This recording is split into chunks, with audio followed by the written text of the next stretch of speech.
Let's drink. Hmm? Oh, what's that? Bridge. Who gave him my letters? Oh, sorry. They're not yours, mate. You're damn right they're not yours, you little horror. What's wrong now? I told him not to play with my letters. Susie. Oh, let her do a matter act. I'm fed up with you. Same here, but I wouldn't take it out on the kid. Just get out. Get out, will you? And you take your little monster home.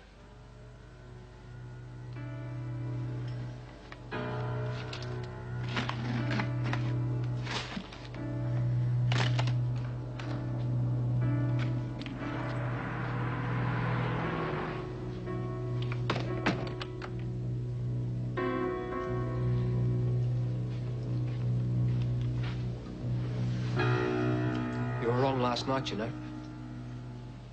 I don't want to talk about it. I do. You did your block, and it wasn't fair on Stevie. He needed to be disciplined. Not by you. Going to bed, I've had a hard night. Sue, I don't like arguments, but we got to sort this thing out. Doesn't matter what you say, Mick, I was still in the right. Just listen, will you? Okay.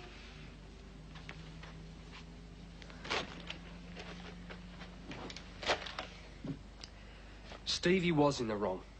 But nothing gives you the right to abuse him like that.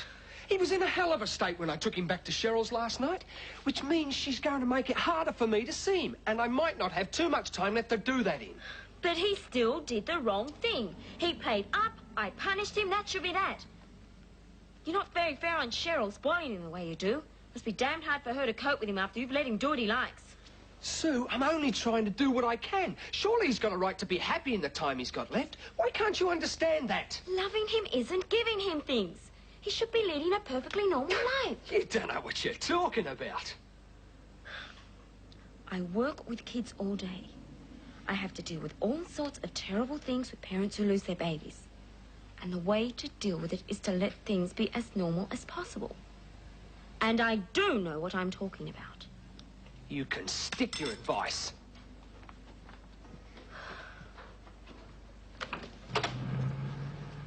He's my kid, and for the time I've got him, I'm going to do everything I can to make him happy. He's just gained his son's trust. But what will happen when he tells him? Is this a joke? I mean, you can't be serious. He's dating his son's ex. Drew, wait! And tonight, You and me together, we can take on the world. will she choose her? You'd think there'd be some hint of trouble. No, nothing. Oh, we all thought negotiations were going well, but Jack obviously forgot about the interstate boys. Well, I hope it's not as long as the last one. 4 weeks without money wasn't exactly the best for easy living. Oh, there's a meeting this Arvo, so we'll get a clear picture then. The trouble is, the issues are exactly the same as the last time, and there's been no achievement since. Some of the guys decided to go for broke. Broke's right. Got lousy timing.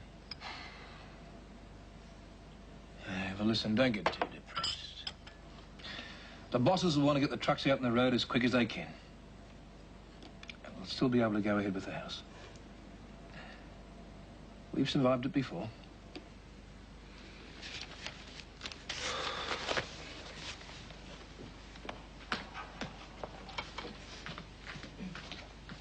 Well, I hope you've left something for me. You obviously had a pleasant evening. Charlie still knows how to throw a party. Big business on the golf course this morning? No business at all. I had a call from Harold Barker. I haven't seen him for ages. Dear, dull old Harold. But a good friend. I'll get it.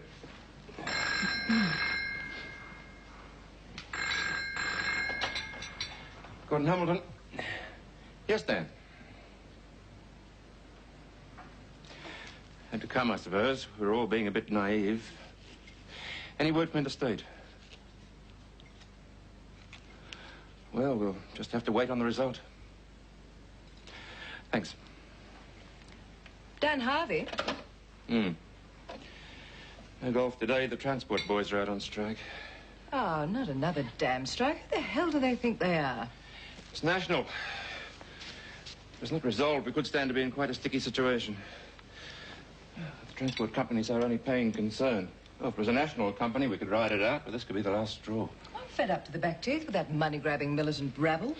There are two sides to this one, Patricia. The men stand to lose quite a lot from being out of work as well. And I happen to support their grievance. So let's hope it can be sorted out quickly. Must be some way you can keep your vehicles moving. No. And at least we'll be able to continue eating, which is more than can be said for some of the truckies. Oh, but don't be so melodramatic. Some of them are probably better off than we are, if the truth be known.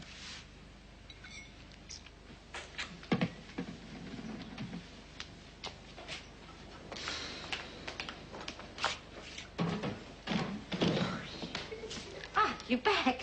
David, they're home. It's so good to see you both. You too, Mrs. Palmer. Mum. Hello, love. Mum. Did you have a good rest? Oh, you know what I mean. You take your cases into your room. Lunch is nearly ready. Hi. Oh, it's good to see you both. Good to be home. Have a look at your room.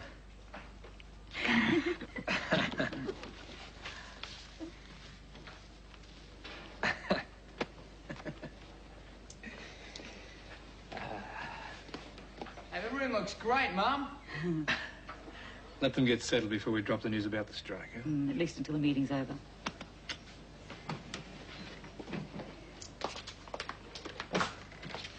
I'm not too crash-hot at packing, but well, Lynn thought you'd like them.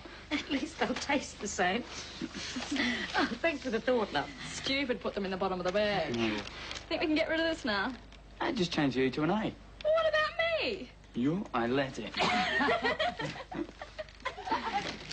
Oh.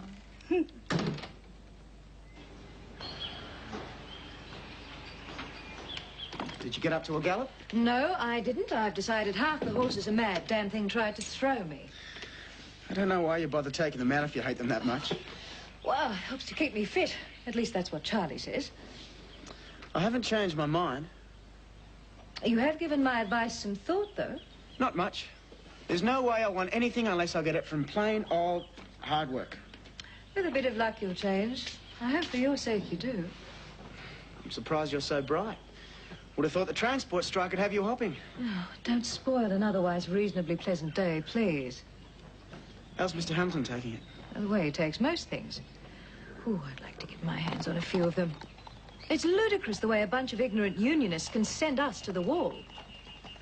You better start bashing up my dad then. He's one of those ignorant unionists. I know whose side I'm on. They've got their backs into a corner. I'm really not interested in this sort of talk. I'm not carrying on, but I know what it's like to go through a strike. You don't think I want to go without getting paid, do you? They're masochists. Call them what you like. The only reason people put up with having no money is because they believe so strongly in their case. I'd rather not discuss it. I won't make it to the hospital if I don't hurry.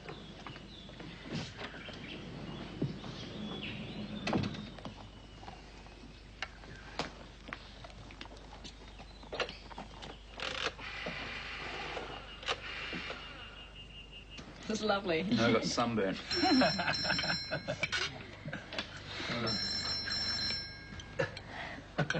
Sunburn. Yeah, well. Hey, John. How'd you know? Oh, it's easy to guess with the pips. How was the honeymoon? Oh, it was great. Didn't do too much, but then again, I guess that's what honeymoons are all about. I wouldn't know. No, I mean, it's crazy. I always thought I'd be able to have a go at you. Who knows? Might be making up for both of us.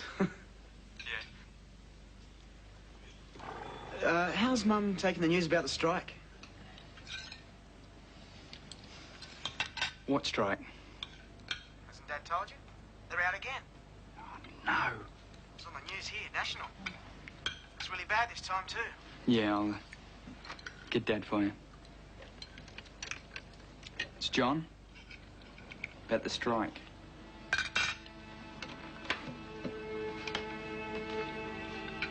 Stop. Hello.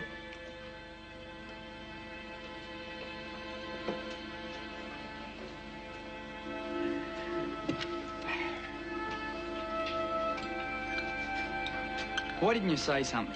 What, you thought we were too young? No, of course not. Look, we're part of the family, too. If it affects you, it affects us. Yes, OK, son, but there was no point in saying anything until we knew the outcome. But it's serious, isn't it? Well, how serious it is depends on how long they expect it to last.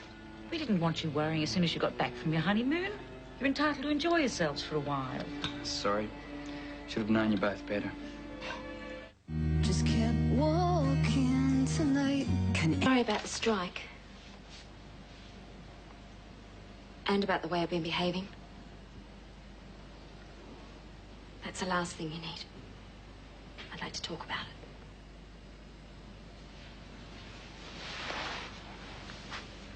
it. Okay.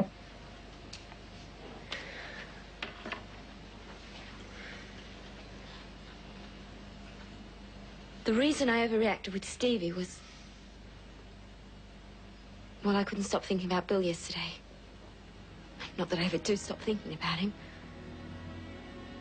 But you see, his trial's next week. And I've decided to do something. Nothing silly, I hope. I don't know. I was going to try and find a spot in the courtroom so I could be as close as possible to him. And I know this sounds silly, but I was going to pass him all the letters that he'd sent back to me. I know the police would have stopped me, but I thought at least he'd know I hadn't stopped caring. Does that sound stupid? No. So you see, when I saw Stevie playing with them, I just lost my temper. The terrible thing is, I know what's happening to me. I'm losing my nerve, I'm snapping at people all the time. But I just can't seem to help myself. Pretty much in the same boat, aren't we?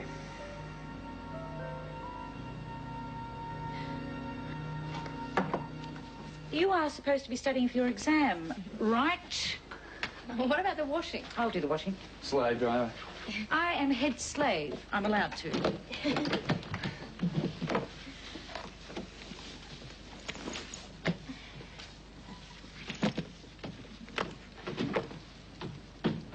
This is stupid. How can I concentrate? Thinking about your dad. Yep. That's not fair. I should get a job after school. And what about your homework? You've got to get your HSC, otherwise you'll never get a decent job. Can you think of anything better? Easy. I like to leave school anyway because of the baby. I may as well leave now and get a casual job. What about your career? My career is being a plain old housewife with a beautiful husband and lots of kids. Well, Gretchen Miller would really go at you. She may be ducks of the school, but she's dumb. She can keep a woman's lip. Yeah, it's about all she's gonna get.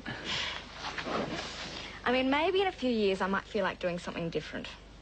But you'd be crazy if you didn't go ahead and get qualified. After all, you're the one who's going to have to support us. Is it all right with you? I wouldn't have suggested it if it wasn't. Okay, but only if it gets really bad with the strike. Then you're on. Now go and do some work.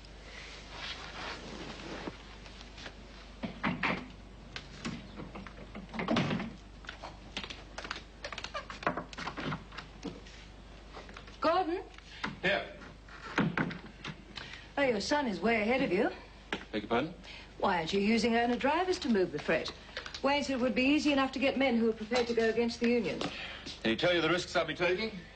The men are just as likely to blackball me once the strike's over. Oh, you have thought about it then? Of course I've thought about it. And I'm not prepared to chance it. Besides, I don't like the ethics of it. Ethics? What's the point in ethics if you don't have a company left? It's amazing. You couldn't care less about the transport company until it comes to money. Oh, don't be ridiculous. You claimed several weeks ago to get me where I am. Or at least your contacts did. That's apart from the trucking company. Well, where are your cocktail party friends now, Look, I don't want to get into an argument. I'm not arguing, I'm stating facts. And the facts are that it's my company and I'll run it the way I see fit. Gordon Hamilton. Go ahead. I thought as much. Okay, I'll get back to you. They've had their meeting. They're asking what I expected. Both sides seem determined to hold out. What does that mean? It'll be a long one. Possibly 6 weeks. 6 weeks? You better have a quick rethink of your precious ethics. I'm not compromising what I believe in. Wonderful. While you play the great benefactor, we go down the drain. Next in the morning news, John Howard's historic journey to Long Tam. T3 shares about to hit... Leave school? Not on your sweet life. Hang on, Dad. It's really got nothing to do with you. Lynn's my wife. She might be your wife, but you're both still kids, and Lynn's welfare is my But responsibility. can't you see? If Lynn gets a casual job, she can help out and I can finish my HSC. Look, she's going to have to Look, leave can anyway. I make it straight? No one is leaving school. I made a promise to Lynn's father that I'd be responsible for both of you, and that includes your schooling. And I go back on promises. You might have to. Well, look, if you're out of work for as long as they say, it's going to be worse than last time. And I know what that was like. I'll worry about that.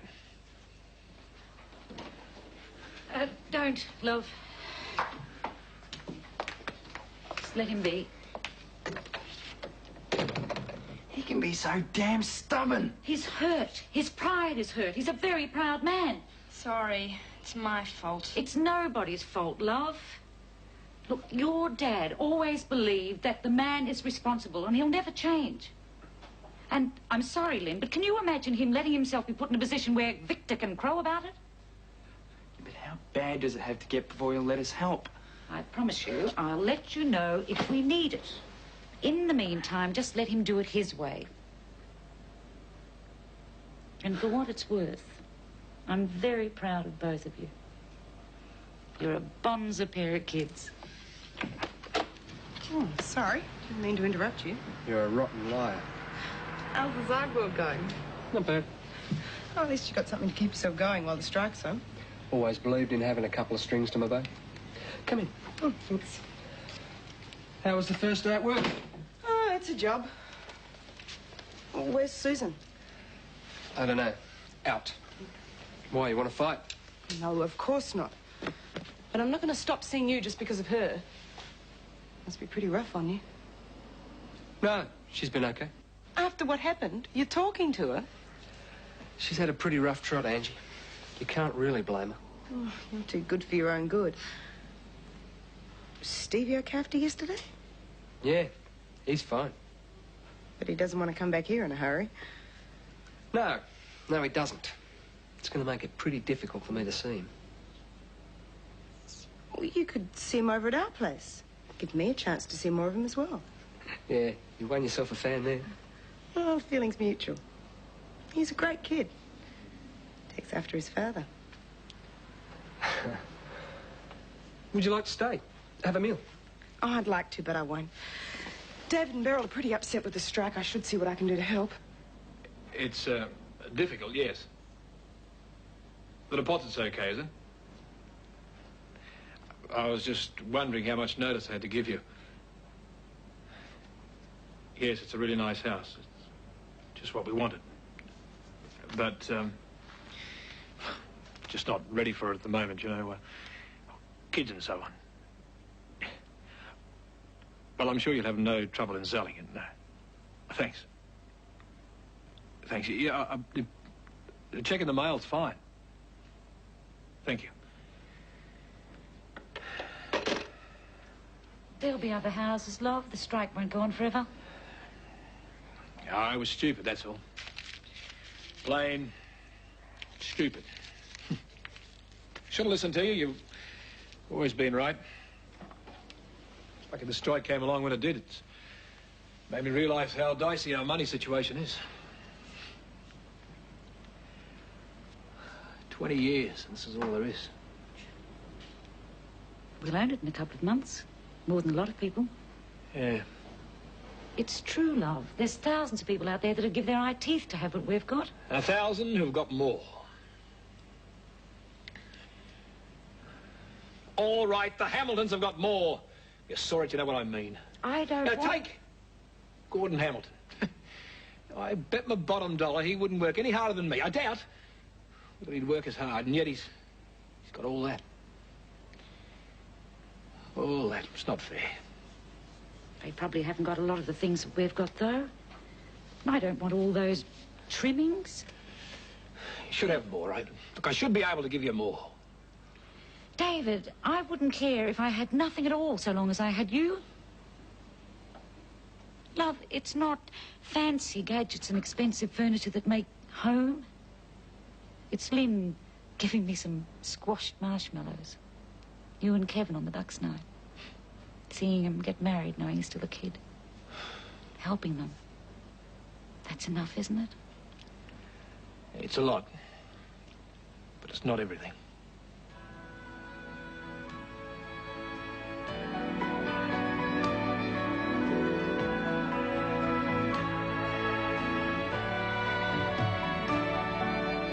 Love is very strange. It can come and go. It can happen when you are young or old. When it comes from nowhere. When it comes, it changes your life.